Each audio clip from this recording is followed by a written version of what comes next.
What up, my freaks? RuinusInsight here with part 16 of my Total War Warhammer 3 modded Malagor Immortal Empires campaign.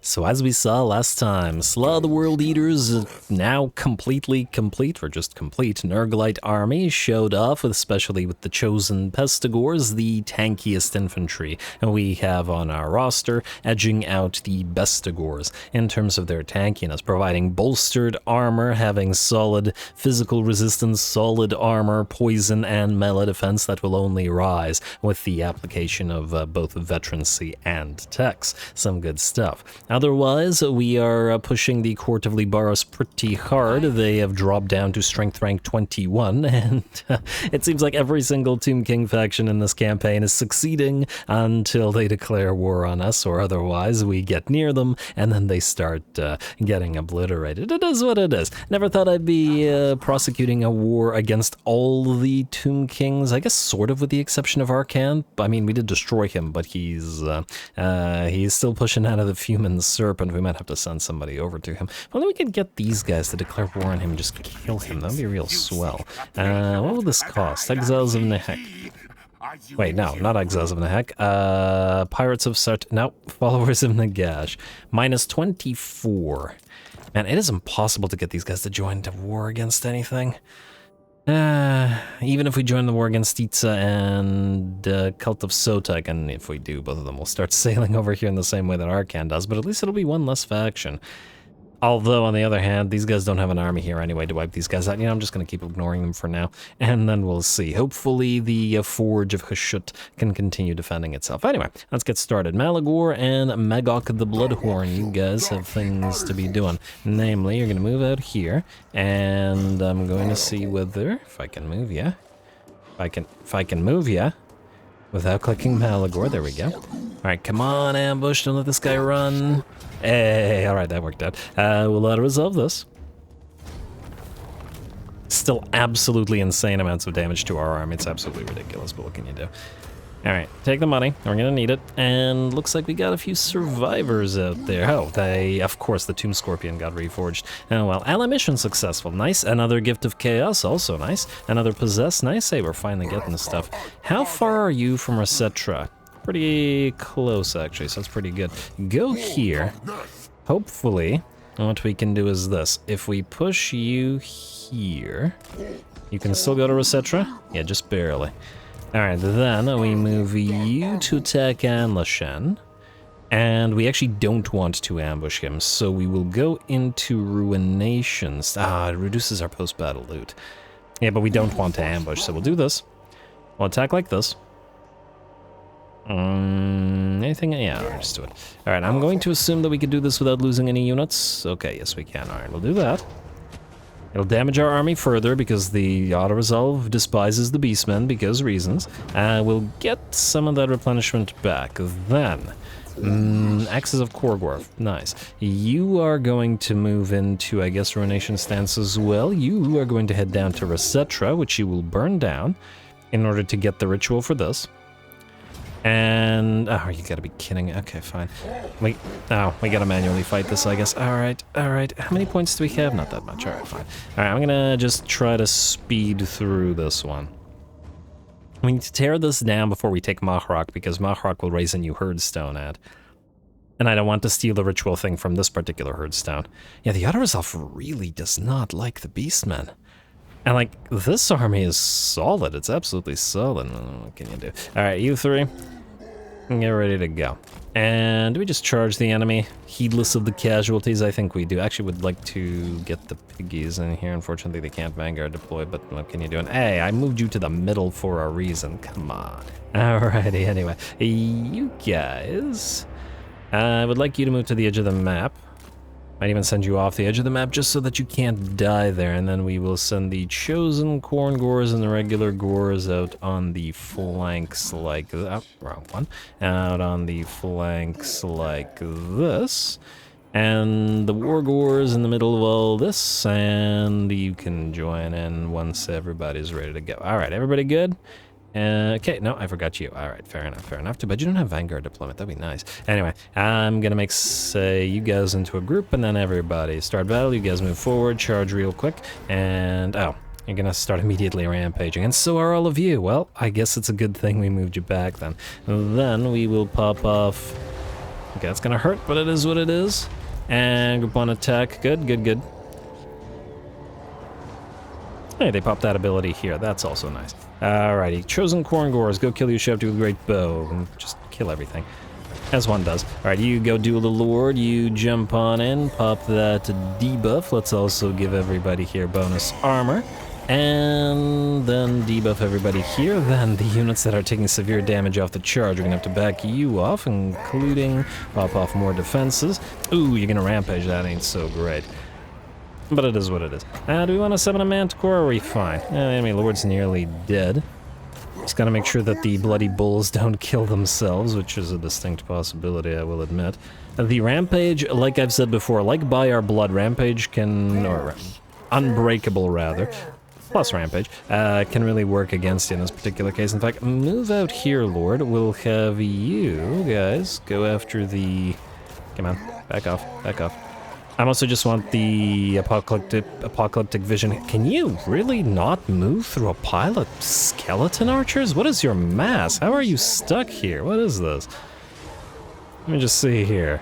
Your mass is 4,000. I don't know how you got stuck on skeleton archers. It's sad and alarming. Anyway, you're fine as you are. Let's back a few of these guys off and then just kill everything here. Piggies are good. You guys can trounce this, and it looks like these guys are dead. We didn't even need apocalyptic visions. Alright, and everybody else looks fine to me. I guess we can even get these guys in here. Alrighty, and the formerly rampaging piggies are good. Let's speed this up to max. Yes, we'll take damage, but it isn't damage that matters. We were already severely beat up, but at least our units didn't die. And this is obviously with not taking the battle seriously at all. Alright, good. Now, we will raise this place, and then we'll go into raiding, and that should allow us to heal, if not quite to full, very nearly to full, so again. And we should be good, as long as there isn't like a full stack with like giant piles of Tyro Titans nearby. Because actually this army does, or will struggle against Hyro Titans in numbers. We basically just have the Bloodbrood Behemoth to deal with them at the current time. Anyway, we will loot and raise. Much as I'd like the bonus healing, we need the money right now, and we should still be good with this anyway. Loot and raise. Alright, didn't dump back up too far. Then you can go into raiding stance, which will heal you, not quite to full, but nearly to full. Then, I guess you should go down to Sotek's Trail, eh? So we'll push you down to the Temple of Skulls. You'll get the opportunity to most likely raid them. Although I imagine you won't be able to reach it in one go. We'll see next turn. I guess if I did the other type of raising, we would have been able to reach it in one turn, but oh well. And then Doomglade will be part of Maharak, so once you move back up north, you can get that. You, Mr. Malagor, will then occupy Maharak by raising a herdstone, like so. I just want it to be a little bit further from the coastline so that it doesn't, well, A, so that we can raise Lamia for hopefully big bucks, but also so that, well, nobody can sail over here and attack us, for example, the Greenskins. Though then again, considering what we've seen here, all the sailing across the entire ocean to go for our territories, granted in revenge for what we did, but, yeah, decent likelihood that that happens again. But anyway, what do we got? Mr. Pa, you still have to attack. I don't think Kalita's here. At the very least, I lost sight of her. And the giants are going to die. The giants are going to die. The tankiest things possibly in our entire roster are going to die. Okay, we're gonna have to fight that as well. What can you do? And this is... I don't know, this army should be strong enough to handle an auto-resolve. Oh, okay, what is up with the auto-resolve and the Beastmen? There's no way. Weird. Oh well, we'll deal with it in a second, as long as I don't forget. What I do want to maybe do is, before I forget, invest a couple of bucks into this Beastly Pandemonium, and then this. Hopefully these guys can get their defenses up and running before more enemies arrive. Might not happen, but it might. We'll see. Oh wow, the dwarfs are significantly weakened by our destroying their armies, which is quite good. Elves will take out the Circle of Destruction, unfortunately, but we will get our Herdstone shards back, so, well, whatever. And we need another 10k. I did decide to switch the text to the Cornered Beasts tech, armor, piercing, weapon damage, plus 8 when defending. This should significantly buff the Gores and Ungores and Harpies in particular that make up the big portion of our defending garrisons, and, you know, make them stronger. I guess it's time to start buffing up the garrisons since we're spread out enough to actually need to do so. Anyway, Pa, let's have you attack this real quick. You guys aren't ranked 10. Oh, you are ranked 10. Well, you are anyway. You have Forerunner already. Ah, we can get Totem of the Herd. Let's get RuinouSinsight. Not that frankly it matters all that much. And yeah, I'm gonna say Totem of the Herd. It's a solid totem. Anyway, guess we could fight this cinematically just because we haven't seen Slangors before, but it's such a minor battle. But whatever, I guess. Why not? I mean, it's not a complete new army, but it's new army enough that even if it's a minor battle, who knows how long it'll be until they just go for it, whatever.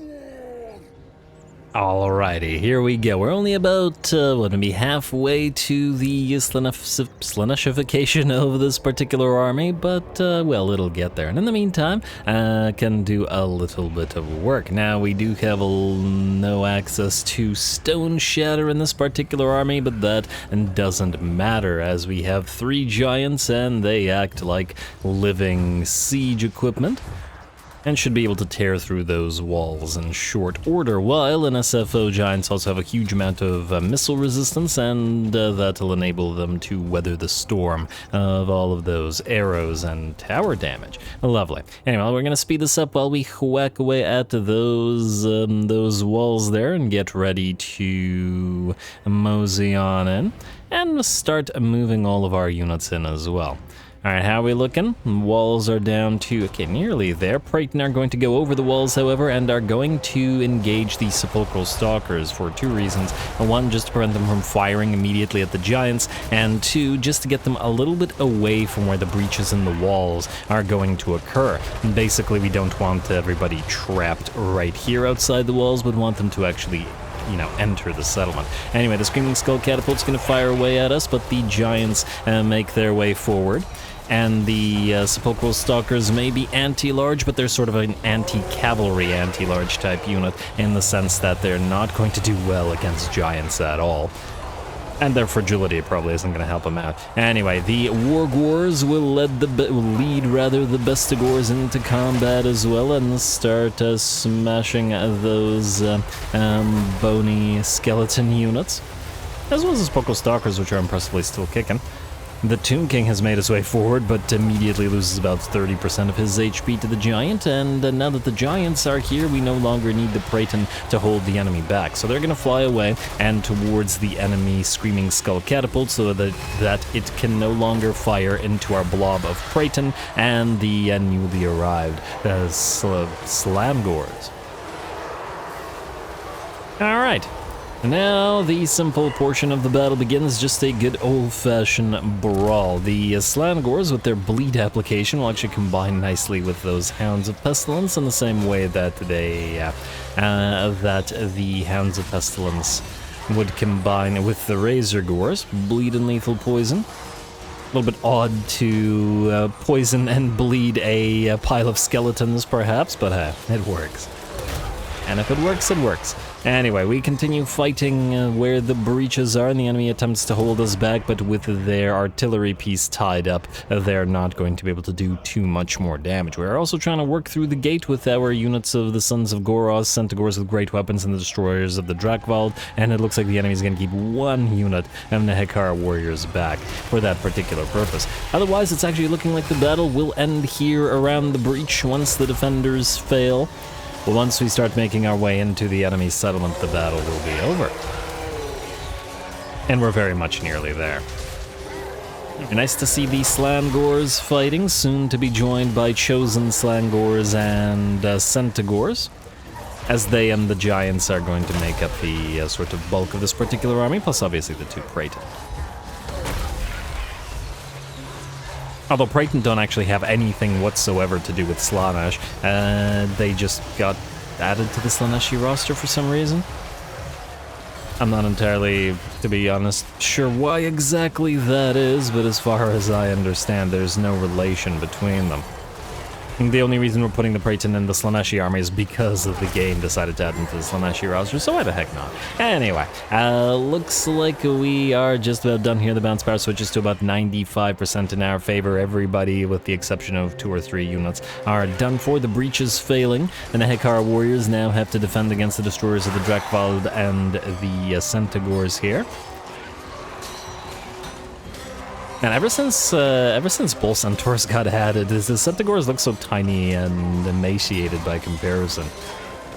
They're not, it's just that Bull Centaurs are so huge by comparison. Well, either way, last of the Nehekar warriors will fight for a few more seconds. These skeletons will, well, Oh, I guess there was a Tomb Prince still kicking there, because I see everybody went into Rampage.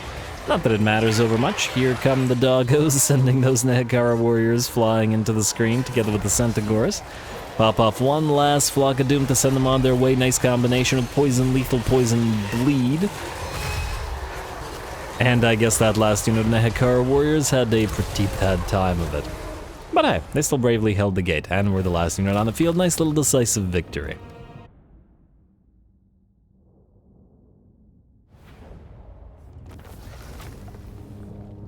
Alright, there we go, very nice. The Sleneshi army may only be about half complete at this current time, but they still go pretty hard. Anyway, raze, I guess, for the Bestial Rage. We probably don't need healing, frankly. We weren't even intending to move southward with this army, so I just loot and raze. Actually, don't remember, do we have a ritual?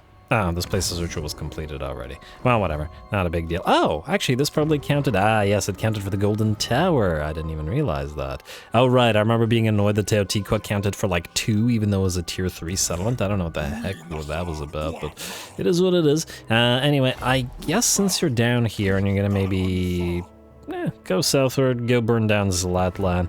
May actually encounter Khalida, so you gotta be careful about this, Mr. Pa, until you're good. We did see her earlier, so she could also be in an ambush stance. Actually, a little bit concerned about that. Do we have... you know what? Go into Hidden Encampment, maybe. Yeah. Go into Hidden Encampment. Anyway, let's get Fury of the Herd buffed up a little bit more. Do we want Wild Heart and Pans? We will be able to immediately get the Overcast variant of Pans, and we do need another spell because we, you know, have the money for it. Or the mana for it, rather. Anyway, we've got 7.4k remaining. We can't spend any more money here. We can technically upgrade both of these, but I think it's a bigger priority to upgrade it up here. Unless Khalida's in reality, like, right here, hiding and waiting to attack Suntree Glades. But if she is, there isn't really anything we can do about that. And like I said, I wanted 10k for the... for another upgrade. So I guess we're good? I think we're good. Alrighty, and Malagor, do you want to switch stances? The Ruination, will you heal more? Actually, out of curiosity. 36-2, if we do this and then this. It'll still be 36-2. Ah, no, it'll be 37. Ah, 1 extra troop replenished. And we gain a little bit more Bestial Rage and, well, actually we don't care about the Horde growth. Oh! I just remembered, Magog, you need 10k to upgrade the Cursed Labyrinth here. Ah, man, but I don't want to cancel anything. We could cancel the tech for the turn, but it's kind of critical right now. We could do the defensive alliance with Clan Molder, but they're at war with the Disciples of Hashut, and considering we received the blessing of Hashut here at the Forge, I'm kind of happy with it as it is. As in, I don't want to piss him off unnecessarily. So I guess we're stuck as we are. Ooh, can't wait to pop this ritual. I guess we are going to go after Kragroth Deep after all. Anyway, let's skip damage build. Alright, it wanted 2.7k for repairing that one building, so that's not going to happen. Alright, let's end the turn. Raid our own territory, keep going. And this was to be fully expected. We could fight this just to kill off the artillery piece, but I'm kind of not into wasting the time on it, so let's just let it go, whatever, it's all good. And yeah, oh, well, they actually captured it. Good for them, I guess. Also good for us, because the fact that they captured it means we can retake it. I wonder, does the unusual location get destroyed in this scenario, or do they actually get it back? Guess we're gonna find out in a few moments. Actually, well, we'll start from the top, so maybe several moments, but anyway. And, these guys are rebuilding all their armies around here. But that was always also gonna happen. Settlement lost and Great Incantation of Xarwa succeeds. There's that challenge completed. Nice. And much as I'd love to spend the 10k on the next bit of mining... Oh! Oh, you gotta be kidding me. Ah. I see what you're doing. They know that they can't take Talakwa, so they're going to move past it and try to go for a less defended territory like... I guess Sentry Glades. Fortunately, this army is nearby. I guess we could raid Zlatland and then move back to Sentry Glades after. Alright, let's do that. Still a bit worried about getting randomly ambushed by Khalida. Do we have military presence anywhere? We do not. I do not know where she went. Still concerning. And this place can't defend itself either. Damn frickin' Arcan. Can you just peace out so we don't have to deal with you? No. That's a big... He's still strength rank 19? It's kind of impressive, I will admit. Credit where it's due. Anyway, if we take out Temple of Skulls now, we would be able to pop the ritual off at Mount Arachnos immediately, wouldn't we? Huh. But I think we have to go into regular stance. What do we have in terms of defenses there? Oh, they're pretty good. Though with us damaged, I do wonder if they'd be willing to just sally out. That might be decent for us, actually. Alright, you know what? Go into regular stance, go to the Temple of Skulls, we'll see if they can sally out. Hello! United Maritime Patrol is here. Isn't that cute? Alrighty, you are gonna build some equipment. We could obviously just straight up attack if we really wanted to. But again, I'd prefer to give them a chance to fight this in the field. Aha! Military presence 6. It's not anything crazy, but I do wonder if that means they're gonna try to move towards the Golden Tower. Alright, let's raise the Cursed Jungle, which is actually decently well defended. Ah, man. Unfortunately, I think it's well enough defended that we have to attack it, because if there is a full stack of military presence here, we'll want to raise it, then we'll want to maintain enough HP to back off here. There's another full stack by the looks of it. Oh, this is the same province. So Khalida could be out here somewhere. Do we have a bonus from characters? No. So she's not in this territory. What about this territory? Technologies, buildings, difficulty level, no. So yeah, we have +5 from characters, +5 from military presence. This likely indicates that Khalida is in this area, meaning we have to maintain HP on Slaw. Yeah. Well, annoying, but fair enough. Malagor, I would like you to go into Ruination. Stance and Ruinate Lamia, please.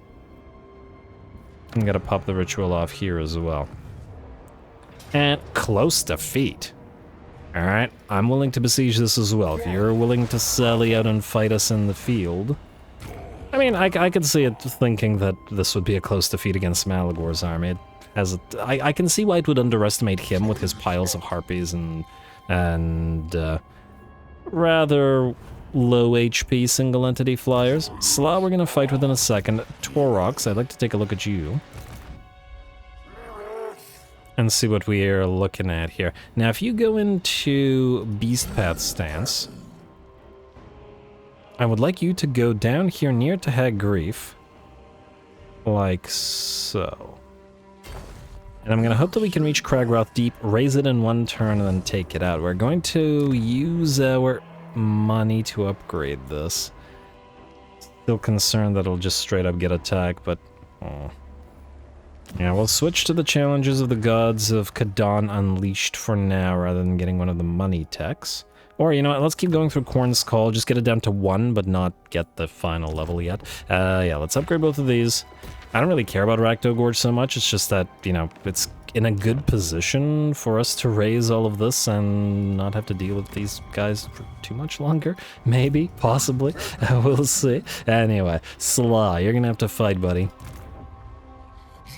And you guys don't have chariots, right? Yeah, no, you're good. And I did your skills... yeah, I did them enough, let's say. Alright. away we go. Away we go.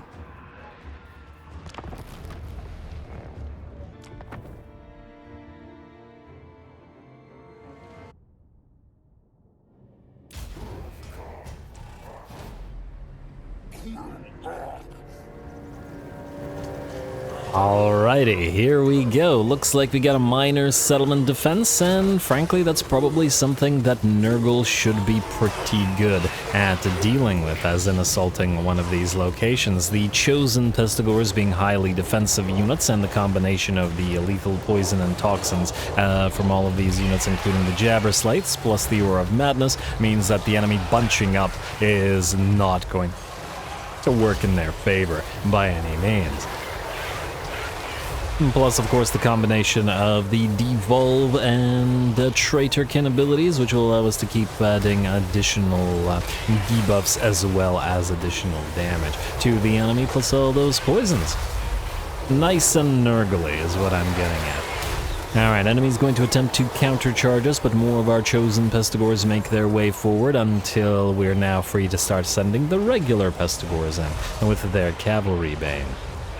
It does look like we start to take a little bit of damage on the Warburgland Broodmother, unfortunately, as it has moved to try to help out against some of the Spokal Stalkers, but in doing so has been taking range fire from a bunch of skeletons, such that we had to move our Bray Shaman in to help out. Gonna pop off a quick Bray Scream into the little blob of Nehekara warriors and such. Gonna knock them down, but by the looks of it, yeah, look at that. The Bray Scream doesn't actually have enough alpha damage to kill a single model. The unit of skeleton archers loses 60, maybe even 70% of their HP, but every single model survives. Interesting.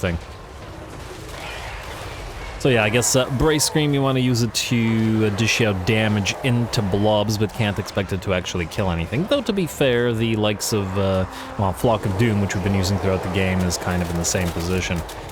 Lots and lots of damage into the blob, but unlikely to actually get a significant amount of kills. Anyway, looks like the defenders around the sort of ramp/entrance into the enemy settlement have failed. And now just a matter of time. Enemy's going to try to hold off our units of pestigores. The nice legionary barrage moving through their ranks and taking about 30% of their HP. Heavy hitting, surely, but it's not going to protect the archers as much as the enemy would like. Especially with the Jabber Slites there. Nice to actually see the Jabber Slites when playing the Beastmen. They are basically impossible to ever see when you're playing against the Beastmen or when you're allied with Beastmen. Honestly, I feel like it's literally been at least a year since I've last actually seen a Jabber Slite that wasn't the Warburgland Broodmother. And even that's pretty rare.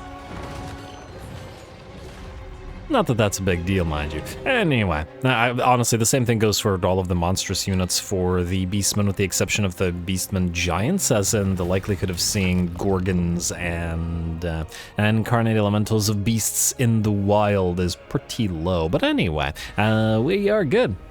Matches the lore, I guess. Anyway, close victory for us. I don't know actually what made that a close victory. It's not like we have ammunition to expend. We did spend some mana.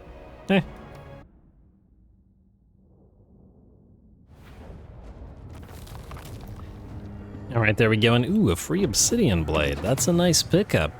Do we give that to Slaw, or is that better off on somebody else? I don't know, he'll hold on to it for now, but I will consider it. Either way, we took a fair bit of damage to one of the Jabber Slites. They really do need regeneration, but again, we need to save up 10k in order to get that. And going, our central unit of chosen pestigores led the charge and did dang well with 8.4k and keeping all of their units as well. So, solid work. Anyway, we will, I guess, once again take the money and keep talking about how we need it, so money it is. Alrighty, and then... I'm a bit concerned how far we are from this location. Military presence means they're sitting either in Sotek's Trail or in one of the other settlements. Alright, I'm going to say, wait, go into regular stance or raiding stance? Alright, go this way. Well, I guess it would be faster to proceed to Sotek's Trail like this. We could always engage in the jumpy thing. Beast Path stands to get over that, I hope. Anyway, the rest of this looks good, minus these guys moving up. Well, they can't take Malagor's Black Herdstone. Kasabar is also, I would say, fairly unlikely, so it's either Suntree Glades or they could try to avoid all this and go to Pools of Despair. Moors. Yeah, look at the little Skaven enclaves everywhere. They keep setting up bases under the ruins that we leave behind. Actually seems like a perfectly good sort of symbiotic relationship. We raise the settlements of the world and leave chaos corruption up above. Skaven don't care about that. They'll sit beneath those ruins and just colonize them as undercities and not care about the corruption. It works nicely for everybody. Of course, inevitably the two would kill each other, but, now, not for now. Anyway, I think we're good to end the turn. We did spend the money to upgrade these. Yes, yes. And I guess we'll save the rest of the cash because I really want that rank 10 for you. Alright, let's hope that these guys sally out. Do they have a nice enough army? Yeah, they got a War Sphinx and a Necro Sphinx and a couple of Tomb Scorpions. I think that warrants a level up. I don't see why not. You could really use more melee defense. I'd actually give you the... well, not the Horn of the First Beast because you need the regenerating flesh off of this unless you get a Troll Hide armor. Could give you Fencer's Blades for a +10/+10, make you a little bit more melee defensy. We'd have to transfer the Brass Cleaver to your mini-me, though. That's a decent option. I'll consider it. Anyway, for now, though, we have Hoofed Heavyweights and Apocalyptic Visions. We don't need Beast Hunter. We have Beast Lord's Lash and Fury of the Herd. We're missing Freakish Mutations, but it's a little bit expensive for what it does for a single unit. So I'm going to say Primal Instinct instead for that lovely melee defense. Prized Horns will also bump that up later on, so we'll do that. Anyway, what do we have here? You could grab Foe Seeker or get a solid 15 armor and missile resistance for 1 point. It is solid. I'm gonna say the Gnarled Hide and the Shadow Hide. I'd hate to see one of these guys brought down by the Ushabti with Great Bow after a couple of volleys, so why let them? Eerie Insight into Totem of the Herd, please, and you have Totem of the Herd, so grab Totem of Victims. Lovely. And then, much as I'd love to go through Retinue Valet, Many-Limbed Fiend for a single point 15 melee attack and 10% weapon strength is extremely solid. You, sir.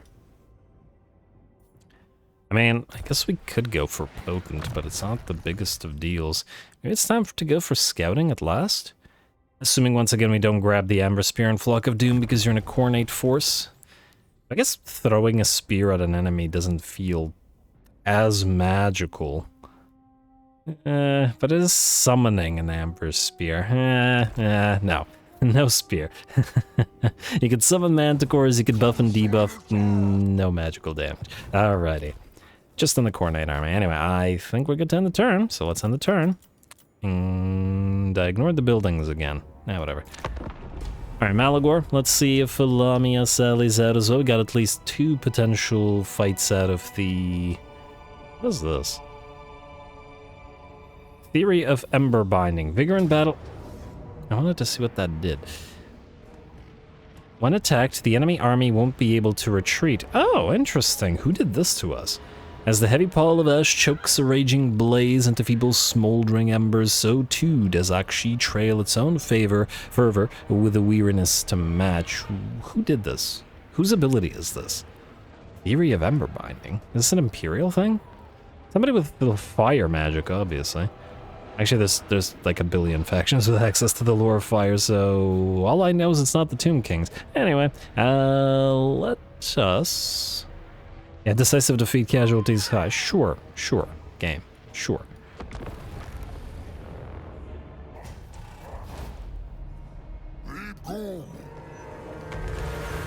Alrighty, here we go. We've got a decent amount of time until the actual threat arrives on field. Obviously, this tiny little army out here is no threat whatsoever, but the 6, count 'em, 6 units of Ushabti with Great Bow are going to be a major issue for really every single unit that we have, so gonna have to make sure to tie them up, all while dealing with the Necropolis Knights, Tomb Scorpions, regular Ushabti, and piles of Tomb Guard. In the meantime, like I said, this little army is pretty much doomed as our flying units touch down together with Malagor to work on the Screaming Skull Catapult.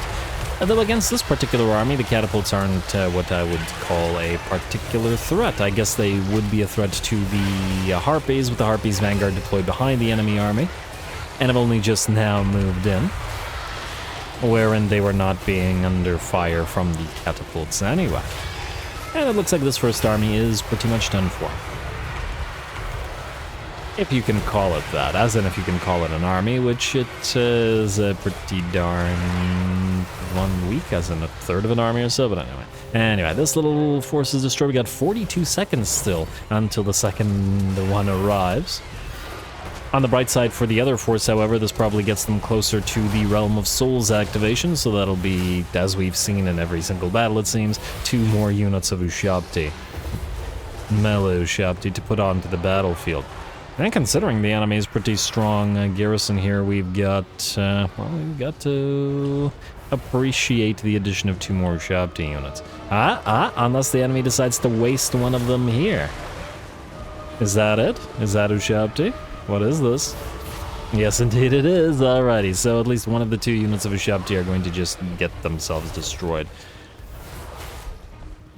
Completely pointless of the AI to summon them here. Should have waited for its reinforcements to arrive, but, you know, it kind of uses its abilities where it can rather than actually using them strategically or anything like that, so should hardly be of any surprise.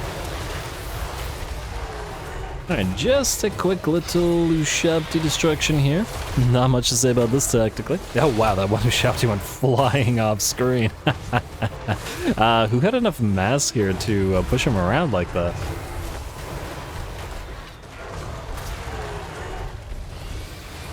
They're holding the line pretty decently against the sort of giant mass of flying monstrosities here, though. All right, and there we go. With that, the last one just topples over here by itself. Anyway, we're gonna start annoying the newly arriving enemy army by summoning a relatively cheap Cygor with Malagor and just chucking a few rocks at the enemy, get 1 kill and 2.8k damage. Not really all that much, admittedly, but at the same time, it will draw the Necropolis Knights towards it and the rest of the army away from the Screaming Skull Catapult, which we quickly bring down. Again, doesn't really matter for Malagor's army as much that we take out the artillery pieces, but, you know, he's a super fast lord and can reposition himself, so he should really just take advantage of his ability to do so. Anyway, time to move towards the enemy threat. The Ushabti with great bows start immediately targeting the Bloodshriek Chimera, which rapidly loses 50% of its HP. Our flyers will all separate themselves, each going for a different unit of Ushabti with great bow. First, just to tie them up. Our Harpies are going to fly over them and then hit them from the back because we don't want the Harpies to touch down where all of the Tomb Guard are moving in. There are, after all, a lot of them. And of course there's the Tomb Scorpions to consider, which would, by burrowing through and into the ranks of the Harpies, would probably start tearing through them. Alright, well, the battle with the second army is going to pop off a free Vile Tide from one of our casters. Actually, funnily enough, our second caster has the free Vile Tide, and Karak Stoneheart has a bound Vile Tide, so we got access to lots of Vile Tide should be needed. Yeah, anyway, the Necropolis Knights, which originally were drawn forth to attack the Cygor, being held back rather by the 2 little units of Piggies, as well as Karak Stoneheart and our Wargor. And the latter 2 not really under threat from the Necropolis Knights. Oh, look at them fighting together, isn't that cute? They're buddies. Anyway, these guys are probably not going to get too much damage from the Necropolis Knights, but the Razor Gores are down to about half of their HP, so gotta be careful about that. Otherwise, most of the Ushabti with Great Bow were severely damaged. It did take some damage on our Harpies in doing so, but certainly worth our time and effort. Though it does look like... Cygor disappeared. The summoned one, anyway. It does look like several of our flyers are starting to take damage as well. Remember, the flyers are, well, they're single entities, but they're still not going to be anywhere near as tanky as things like giants and incarnate elementals and jabber scythes and gorgons and whatnot, depending on the unit. Regeneration, massive missile resistance, etc., etc., etc. What we have is a small sort of target box. Hitbox, that's the word. smaller units, and the fact that they have super speed and mobility compared to those giant units, but sending them directly into a blob like this will still be very dangerous. It's one of the reasons why I've been touting and getting that regeneration on the Mantcores as fast as we can. Anyway, regardless of the lack thereof, it looks like the battle is ours. Advanced power shifts about 100% in our favor, and only the Tomb Prince and the remnants of one of the Necropolis Knights remain. And that, not for very long. Malagor touched his down, and it looks like the Blood Shriek Chimera, which got focused down by those Ushabti, takes revenge. Taking down that Tomb Prince, and giving the battle to us. Lovely. Actually, a pretty darn solid fight. Good job, AI.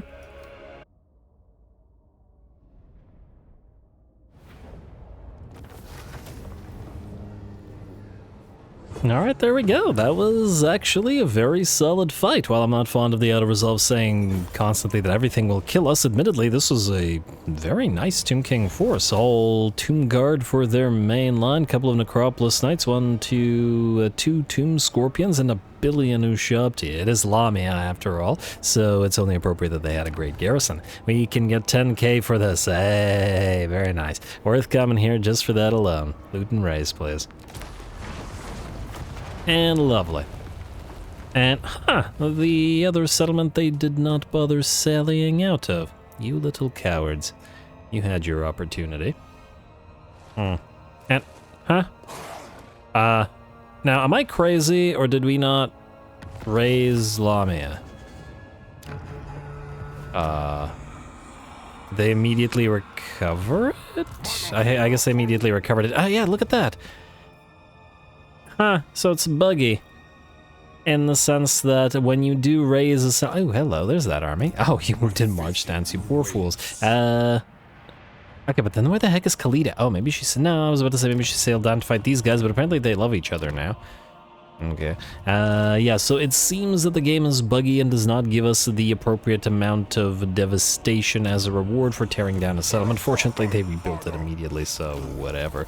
Some besieged Vulture Mountain. Yeah, I'll get to that in a second. You can then auto-resolve... You gotta be kidding me. Now it's appear... It fully recovered the garrison. Alright, I'm not fighting that again. I don't care how much damage this does to us. If the game is gonna be silly, then we will raise in advance. And then we will go into raiding stance and raid Libaras for a turn. Hey, high casualties. Hey, okay, how the heck have you gotten this? I guess all the auto-resolve constantly killing the Harpies. Ritual of Ruin available at Maharak. Yes. Not what I was looking for right now, though. This I was looking for a sally out from. But if we auto-resolve it... we can't even auto-resolve it. We could abandon the siege to kill off this little army, then we won't be able to pop off this ritual. And where are you two going? Yeah, I feel like they're going through pools of despair, or maybe they're all trying to go to Vulture Mountain. And they keep damaging those buildings. Whoa, attrition. They're besieging the place. Good for them. Sort of. Annoying that they're too cowardly to attack with 2 stacks to our 1. And the fact that it's not a walled settlement, but, you know, the AI is a coward. And now, whoa. For the love of Alithanar. Why you gotta be like that?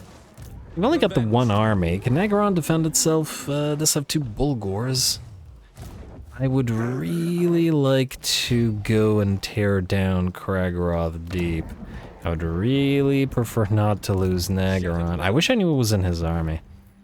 But alas, I do not. Alrighty, well, either way, there's 2 things we gotta do. First of all, build up these so they can defend itself. We're going to risk Nagaron. We're gonna go tear down Kragroth Deep, and I'm gonna hope that he doesn't have a secondary army right there. This is an army, though. And we will auto-resolve this. Severe damage, but that's always happening. And we will loot and... Oh, we gotta raise in advance again, don't we? Because we take damage, much as I'd love the money. Especially the 10k that we're trying to build up to. Again. You know what? I'm gonna risk it. Loot and raise it for the cash. And then I guess you're going to go into raiding stance. Much as I'd love for you to go to Shroktak Mount, I fear you're gonna have to move northward again. Yeah, you do not heal a lot. There's a good reason why I was playing it like that. Anyway, this will allow us to pop off this ritual. Because there's nothing else in range. Yes. Alrighty, so perform ritual. Alright, and then it's also not such a risk for Lethanar coming here. And we got the next level of Ruination. Now, here's a question. Yes, this will allow us to increase our army capacity by 1, which we will do right now. Then, we are going to get a temporary Bray Shaman here of the... He started rank 6, so we could have Flock of Doom. We would already have a... Actually, we would not. There is no Tzeentch building here. Chosen Sangors. Wait. Bray Shaman Wild. Did I... Am I crazy, or is there no Bray Shaman Wild here? Alright, I'm gonna take a look at that in a second. Either way, we can't let the siege continue. Let me just see what we've got going on here in terms of the enemy army type. Alright, we've got... Yeah, we should be fine doing this, frankly. And yeah, it does override it. Oh, you have got to be kidding me, game. It overwrites one of the 2 Kadai destroyers. Huh. I could have sworn that either SFO or Vanilla fixed the game doing this, like it should award positions within the garrison to a higher tier unit. The fact that we have an Ungor here, and we should have a second Kadai destroyer is absolutely ridiculous. Is this worth fighting? I mean, it's a lot of enemies. We could auto-resolve this because it's a settlement garrison, but at the same time... We don't have a lord, and oh no, it also overwrote the Bray Shaman, so we don't have a caster with us. That's actually bad. Huh. Go figure. I mean, it's not bad for this, it won't matter. But, decline this attack for a second. It couldn't be because this is damaged, right? No, I don't think so, because these are not damaged, right? No, this is damaged as well, but this isn't the Bray Shaman building. Ah. And we still don't have it. Yeah, the garrisons are screwy as well. Oh, game. You're being very buggy in this campaign. I guess Beastmen haven't been looked at for a while, have they? A shame. Anyway, we could fight this. I think there was another army hanging around, but will this kill the... Huh. It won't kill the Kadai Destroyer, it will kill the Bulgors. I'm wondering... if by replacing the garrison, it will replace it with better units, with the units dead. So maybe we actually do this just to find out. I don't know if that's the case, if it'll do it like that, but I would really like to lose the Ungor and to get the Shaman and the Kadai Destroyer. So we'll chance it, and we'll hope the Bulgors or something more important doesn't disappear. Auto-resolve. And take... Wow, you two got badly beat up. And then take the money. And we'll find out next turn.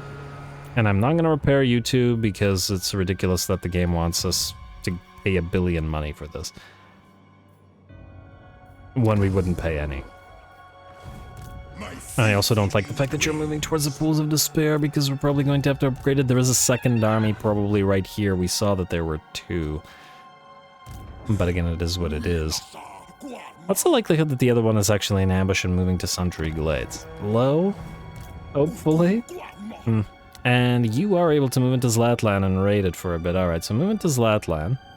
You should in theory be immune to the... Oh, you're already in the Zlatlan. You should in theory be immune to the Sandstorm. Hopefully they don't have the chance to recover too much. Plus 20. So I take it Khalid's still there regardless of what this army is doing. Okie dokie. Sla and Magog. Much as I'd love to tear down the Temple of Skulls... I think we're gonna break the siege and take the opportunity to kill some elves. Not something we've had the chance to do a lot of yet, so, you know, every opportunity and all that. Alrighty, I really wanted to tear down this ritual to pop off, well, tear down Temple of Skulls to pop off this ritual, but at least we got the upgrade. Also, we do have now enough money to get the Cursed Labyrinth here, so we really want that, because we'll get the Bulgors to replace the Chaos Spawn that we don't need. Anyway, go kill the elves. We'll see if we're still in range. Even if we aren't, we can at least raid. And they got ambushed. I mean, I would auto-resolve this. The battle's gonna last like 10 seconds. It was going to be a field battle, but it's mostly archers. They would just get absolutely crushed, guys. It's not worth it. It's just not worth it. I will encounter more elves, I am 100% sure of it. And especially with Elite Nar moving to attack us up north. Just auto-resolve it. Yeah, they would not have done anywhere near this much damage to us, but that's always true. We could heal to full or take the 2k. Really, what's important is it depends on whether we can reach the enemy settlement or not. They didn't sally out already, so that's kind of iffy. Alright, just heal. Alright, can we still reach it? Ah, we cannot. That was the wrong choice then. A shame. A shame. I guess you're gonna go to... Wait, you can't reach Doomglade either. Free pelt to the Shadow Cave, though. Lots of missile resistance. Anyway, you're gonna go here. I'm gonna siege this for one turn, and 5.3k thought. Oh. After you raise it, you can get your upgrade going. And then I guess Slaw can fight instead. Although if it's another ambush. Alright, you got the 1 level. Do we care about the 1 level? I guess we can max out freakish mutations at the very least. You two've got the... Okay, you're trying to head towards the totems, though. That's pretty important. Totem of the herd, please. And you... Totem of the herd. Oh, lovely. Melee defense and physical resistance, only for 30 seconds, mind you, and only affecting 3 units, but that's why we got 2 Wargors. Beret Shaman. You can get Many-Limbed Fiend, but I think we maybe want to still go through to Arcane Conduit. I don't like the losing of the armor from the Mantle of Gorok. Even though with the 5 reduction, this is probably still going to be too expensive, because these we just cast on cooldown constantly. A little bit less on Brace Scream and Vile Tide, but constantly with the Traitorkin and Devolve and the Blobs. Alright. Either way, Arcane Conduit. Alright, let's see what the game says for this. Like so. And a no ambush this time. Alright, field battle then is worth fighting, and fight we shall. Go.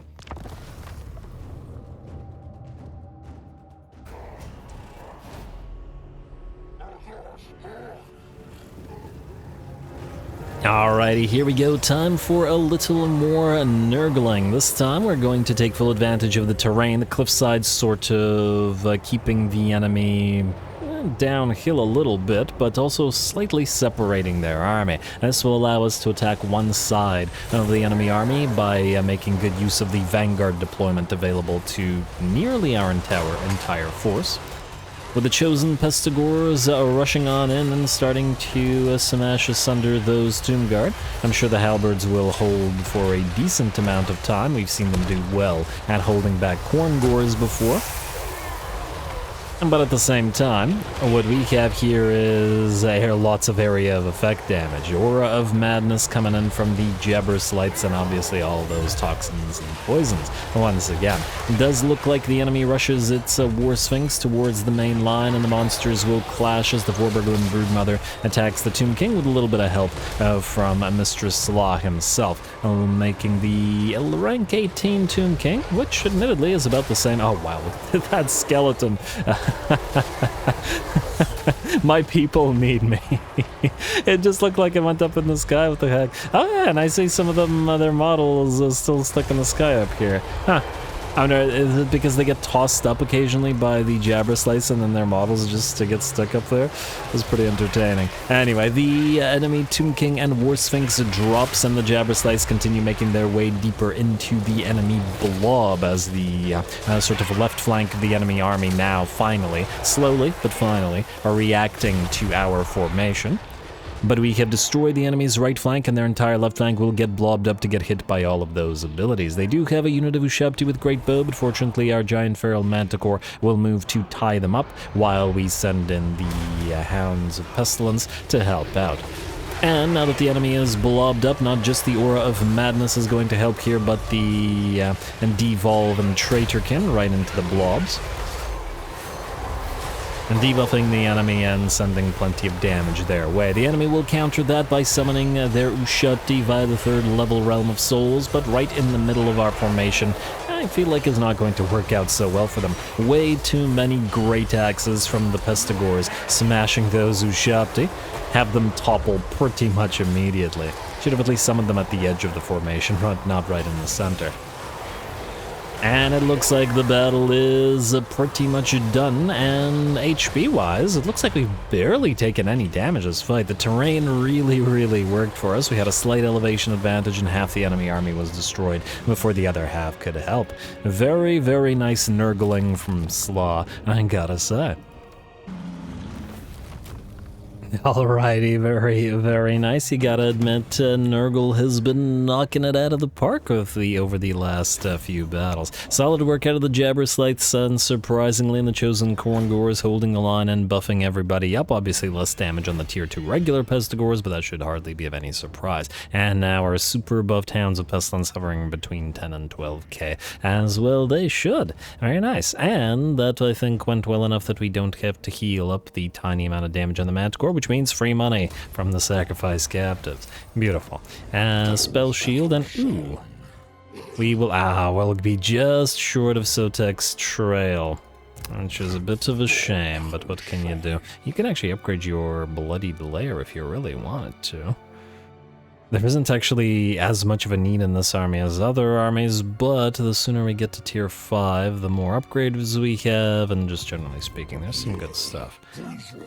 As long as we still have enough money to upgrade you after that turn, but I think we will regardless. Alright, so fine. Going to Hidden Encampment, I assume, unless Khalid's right there. Nope. Alright, well, we can't reach this place, so we'll go right to the edge of it, and we will take the turn to go for the Bloodied Lair. Lovely.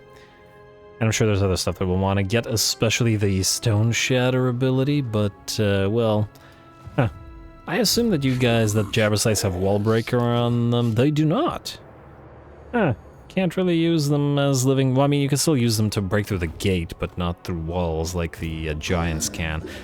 What I was saying was you can't quite use them as living battering rams in the same way, alas, but it is what it is. Ooh, free More Sleep's Gift, yes please. Ooh, and then Fueled by Blood, speed and heals.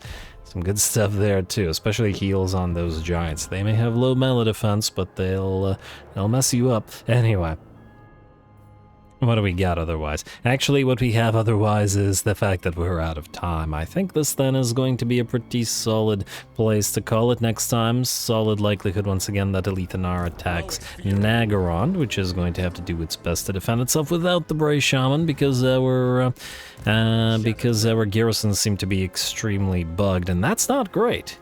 That is definitely not great. We'd still have the tower, but it really does depend on what kind of forces the elves bring to bear. Ramek and Rahatep might attack Rakdo Gorge, possibly before it builds up, which, depending on what troops are in here, could be, well, could be devastating for the place.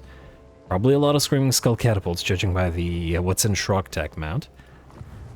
And either way, Torox will move to either intercept Elithanar or deal with these guys. And, ooh, before I forget, what I said was I wanted to get a temporary Bray Shaman here, since the garrison didn't give us what we wanted out of this. Flock of Doom versus... Enemy ward save reduction. Wins a magic cost reduction. Now, that's decent for Lore of the Wild for defending. The Horriborical wouldn't apply. I'm actually tempted to replace the Bray Shaman with the Bray Shaman, as in a wild Bray Shaman with the wild Bray Shaman. Not quite the range, unfortunately, of Flock of Doom, and not quite the same kind of buffs, but I don't see why not. Let's go for Chaos Channeler. Enemy ward save reduction and wins magic cost reduction. Death is also a solid choice because it would give us the ability to hit Elithanar with spell work, and he'll probably try to assassinate this little fella, so that is what it is. Anyway, you can get 2 points, I think, in Devolve. Devolve and Trader can... Bestial Surge is not the most useful thing for us here. We have 50 mana to work with, so it's not much. So basically we'll want to cast Traderkin and Devolve repeatedly. On the other hand, though, a well-placed Vile Tide can do a ton of work. But this is cost reductions. Cost reductions are good. -2 and -3 and -1 and -2. Okay, so this one is a little bit less worth it, but Devolve is cheaper than Traderkin anyway. Okay, get another point in Traderkin then. I'm gonna say forgo Bestial Surge. Vigor per second is great. We can't, however, use buildings for that particular purpose, and against the elves, it's gonna be probably a little bit more quick of a fight, rather than locked down in combat. I'm gonna say just in case grab Vile Tide. Who knows? We might get the perfect opportunity to use it. And on the other hand, we might not get an opportunity to use it at all. And you know what? Screw Brace Scream then. If we have the opportunity for Brace Scream, we probably have the opportunity for Vile Tide. Devolve is more likely to be used, especially with that massive physical resistance reduction. So I'm going to do that. Alrighty, and then you will help defend. Torox will transfer you all of his forces, at which point we can reset Torox. Been waiting to do that for a while. Anyway, that'll be for next time, so I'm calling it here. And, well, we continue through the territories of the Court of Libaros, but they're going to be pretty much gone next episode. And since we have new army capacity, as soon as we're done dealing with Torox, we will start moving northward towards first the Orcs with Karazakarak and... oh, they've taken 8 peaks, good for them. Karazakarak and Black Crag for the special herd stones there, and then on towards Visenland and Nuln, who are, again, ironically not fighting the Orcs at all. They're just sharing borders, but they're not fighting each other. You know, because that makes sense. Makes so much sense, game. Sure. Ooh, also, one more turn until this and maybe a Great Chaos Dragon for Malagor. I would like that. Anyway, we'll see if that works next time. Stay tuned. Don't forget to leave those likes and comments below. All glory to the algorithm. And thanks for watching.